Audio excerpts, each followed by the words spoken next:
बिहार बदलाव रैली को लेकर आप क्या कहना चाहते हैं? बिहार वासियों को बिहार बदलाव रैली में बढ़ चढ़ करके हिस्सा लेने का मैं आह्वान करता हूं।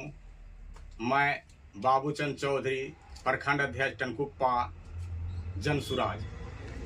आप लोग बिहार बदलाव रैली कर रहे हैं 11 अप्रैल को। अपना क्षेत्र से कितना लोग लेकर आप पहुंचेंगे पटना के गांधी मैदान में? अपने प्रखंड से हम लोग 500 से 600 आदमी यहाँ से ले जाने का प्रयास है। गांधी मैदान कुछ करने का प्रयास है। आप लोगों को लेकर जाइएगा, उसका व्यवस्था दिया जाएगा? नहीं, वो तो हम लोग अपने खुद यहाँ से करने का प्रयास कर रहे हैं कि खुद अपना निजी आर्थिक या पैसा लगा करके हम लोग अपना ले जाएं। 11 अप्रैल को जो बिहार बदलाव रैली होने जा रहा है, वहाँ पे कितना जन सैलाब उमड़ेंगे?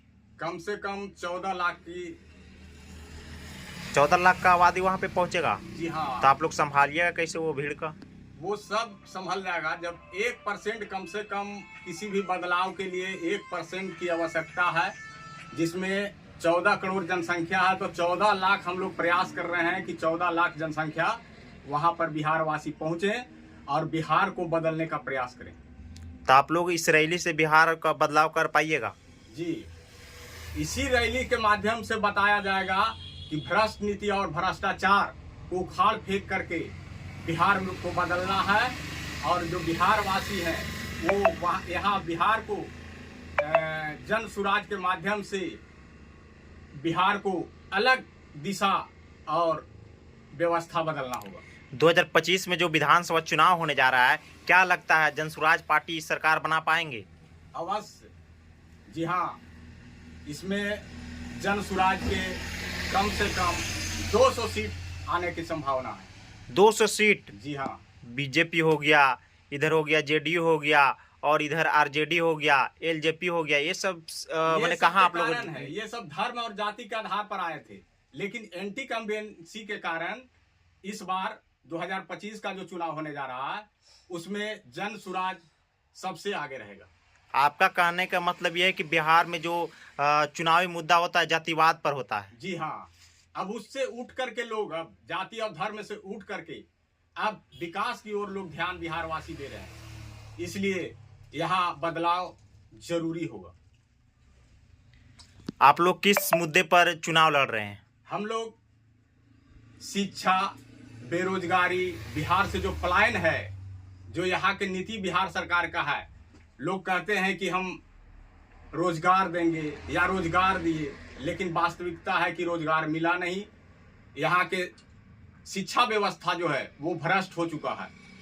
इसके कारण हम लोग शिक्षा में सुधार करेंगे, युवाओं को रोजगार देंगे, पलायन को रोकेंगे, और ये जो महिलाओं का जो विकास नहीं हो रहा है, इसके चलते महिलाओं को कम ब्याज पर ऋण उपलब्ध कराया जाएगा। यानी आप लोग 5 मुद्दे पर चुनाव लड़ रहे हैं? जी।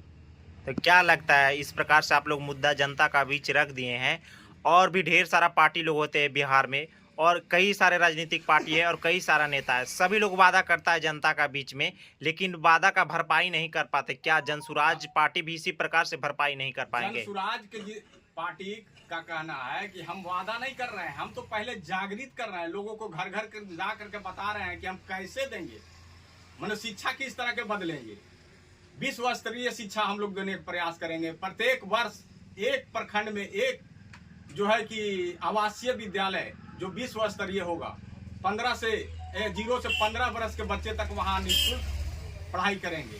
दूसरा है रोजगार, जो पलायन हो रहा है उसको रोकने का प्रयास करेंगे। उसको रोकने के लिए हम लोग अभी जो हर व्यक्ति के पास खाता है, समझ गए, वो खाता 100 रुपया अगर जमा करता है तो हमको उसके बदले 25 रुपया 40 रुपया मिलता है।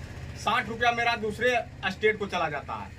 अगर उस 60 रुपया को अगर रोकते हैं तो उससे हम रोजगार का सृजन कर सकते हैं, लेकिन कोई सरकार इस पर ध्यान नहीं दे रहा है। इसके कारण जो है कि आर्थिक क्षति है, समझिए, हमारे राज्य का। अपना क्षेत्र का जनता का क्या कहना चाहते हैं बिहार बदलाव रैली को लेकर? मैं अपने क्षेत्र के जनता को कहना चाहता हूं कि बढ़ चढ़ कर बिहार को बदलना है अगर, सचमुच में बिहारवासी हैं तो बिहार में अपने बच्चे, अपना भविष्य और बच्चे का भविष्य को देखते हुए आप बढ़ चढ़ करके 11 अप्रैल को गांधी मैदान पटना में पहुंच कर करके और इस रैली को सफल बनाने का प्रयास किए करें।